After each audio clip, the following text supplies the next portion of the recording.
Our cabin in the woods is coming together so well.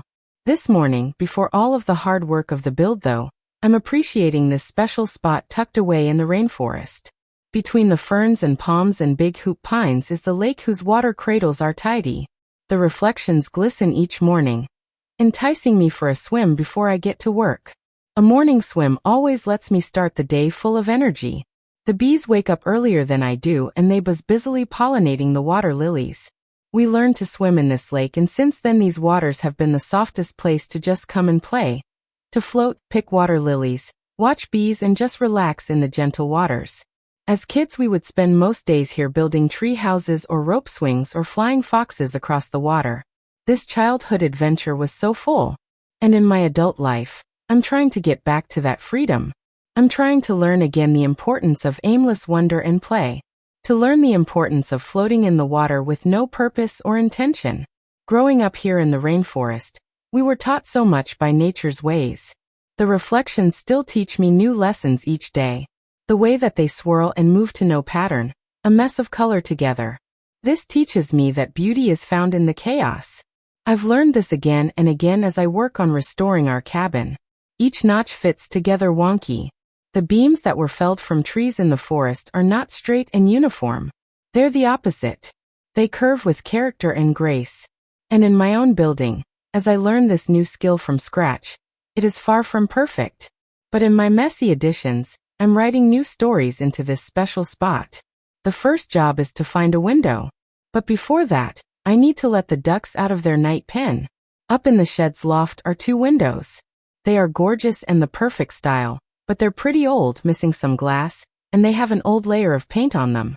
But they are the most perfect I start by carefully bringing the old windows down from the loft.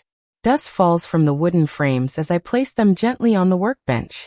Even though they look worn and fragile, there is still something very beautiful about them. The first thing I decide to do is clean them properly. Years of dust, old paint, and dirt cover the surface of the wood. As I slowly sand the frames, the natural wood grain begins to appear again. Some of the glass pieces are loose, and one panel is missing completely. I carefully remove the old putty that once held the glass in place. It takes patience because the wood is old and delicate. After cleaning the frames, I measure the space where the missing glass should go. Luckily, I find a spare piece of glass nearby that might work. Cutting glass feels a little scary, but I take my time and focus. Using the glass cutter, I gently score a line across the surface. The sharp sound of the cutter moving across the glass is satisfying. With a little pressure, the glass breaks perfectly along the line. Now I carefully place the new piece of glass into the frame. I spread a soft layer of putty along the edges and press the glass into it, so it sits securely. Once the glass is in place, I smooth another thin layer of putty along the front edge. This part requires a steady hand, but slowly the window begins to look complete again.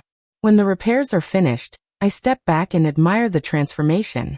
Just a little care and patience has turned these old windows into something beautiful again.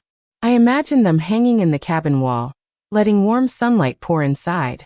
The view of the forest through the glass will make the little cabin feel peaceful and alive. There is still a lot of work ahead, but each small task brings the cabin closer to becoming a cozy home in the woods. I carefully carry the restored windows toward the cabin, imagining how they will look once they are finally in place. The wood feels smooth after all the sanding, and the glass catches little flashes of light from the sun. Before installing them, I check the wall opening once again. The measurements need to be just right so the windows fit snugly without leaving gaps. A small mistake here could cause problems later. I place the first window gently into the opening to test the fit. For a moment I hold it there, looking through the glass toward the forest. The view already feels like a picture framed by the cabin. After confirming the fit, I take the window down again and prepare the frame. A little extra sanding around the edges helps everything sit perfectly. The smell of fresh wood mixes with the cool forest air. Once everything is ready, I lift the window back into place and secure it carefully. Each nail goes in slowly so the old wood doesn't crack. Bit by bit the window becomes part of the wall. When the first one is finished, I move on to the second window. This one needs a little more adjustment, but with patience it begins to fit just as nicely as the first. As the afternoon light changes, The glass reflects the trees and sky outside. The cabin suddenly feels brighter and more alive with these windows in place. I step back a few steps to admire the progress. Just yesterday these windows were dusty and forgotten in the shed, and now they are becoming a beautiful part of the cabin. Moments like this remind me why I love restoring old things. They carry history, and when they are repaired, they get a chance to tell new stories again. With the windows finally ready, the cabin feels one step closer to being complete. There is still plenty of work ahead, but seeing this progress fills me with excitement for what comes next.